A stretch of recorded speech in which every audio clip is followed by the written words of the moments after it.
Okay, let's look at number 9. Look at the congruent trapezoid shown on the coordinate plane. So we know it's congruent, which means same shape, same size. And so we know there are just 3 transformations that keep it congruent. And that's a rotation, which is a turn, a reflection, which is a flip, and a translation, which is a slide. Those are the only 3 transformations that keep our shape the same size and same shape. Okay, so let's see what the question's asking us.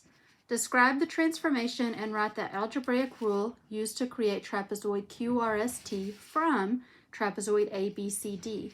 That tells us that trapezoid ABCD is our first trapezoid, and trapezoid TRS is our second trapezoid.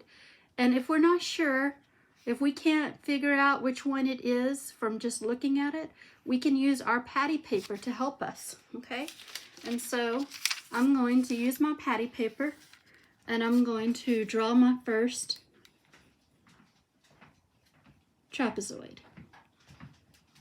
And I'm going to make sure that I label it A, B, C.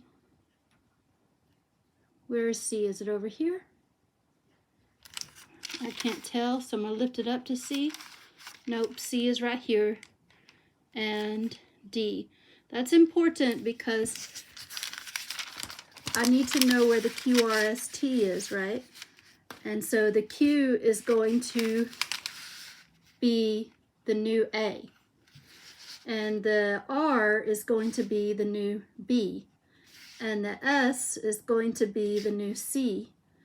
And the T is going to be the new D. And I know that because they're in the same order, Q, R, S, T, A, B, C, D. I wish they had just used the same letters because then it's not confusing. But that's okay that they didn't use the same letters. Now I'm going to draw my axis point. Okay. Now let's say I wanted to test to see if it's a rotation.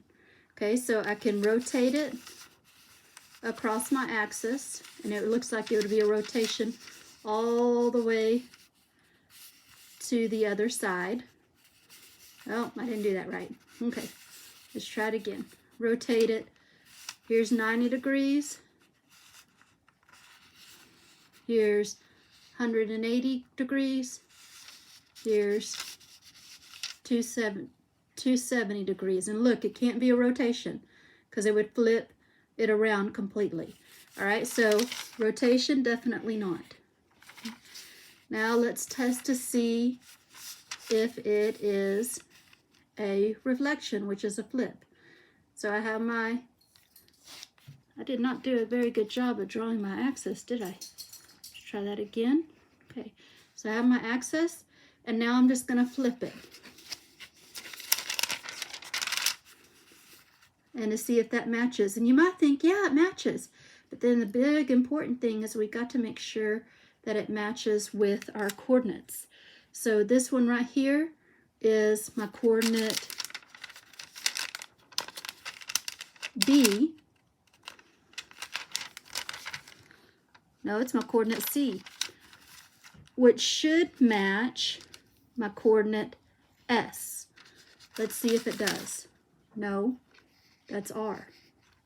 Okay, so right there, that tells me that that's wrong. That's why it's extremely important to know which matches which. The C right here matches the S. They're in the same spot. They're in the third spot.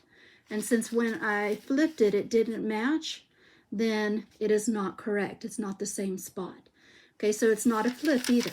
So that leaves me with one other thing, and that leaves me with the fact that it is a slide. And let's make sure it's a slide. If it's a slide, then my B would slide down to my R, and they would be in the same spot. R, B, they're in the same spot. My C would slide down to my S. S is in the third spot, C is in the third spot.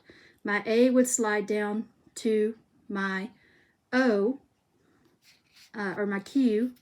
Q is in the first spot, A is in the first spot. So yes, it's definitely a slide. It could easily fool you and make you think that it was a reflection if you don't carefully look at your new spots to see if it's right, okay? So now that I know that, now that I know that it's a slide, a translation, now I can figure out what my new slide is. So I'm going to choose just one of these. Let's choose the B, okay? And the B is in the same place as the R because they're both second in my list. So I'm going to see how far it goes to get me to the R, okay? When I'm looking at it, I notice that I don't go across at all because the R is straight down. So my XY starts right here, and then if I'm going over here, my X doesn't change at all. So it stays at an X. Let's see what my Y does. Let's go to the B to the R. I'm going to count down 1, 2, 3, 4, 5, 5.5. Wow. You see how that's right in the middle between here and here? So it's not 6, it's not 5, it's 5.5.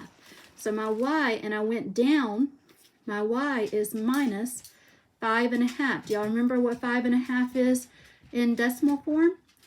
Hopefully so. If you don't, get your calculator and do 1 divided by 2. And when you do a half, which is 1 divided by 2 in your calculator, it'll show you 0.5. So 5.5 is 5.5. And that is your new algebraic rule.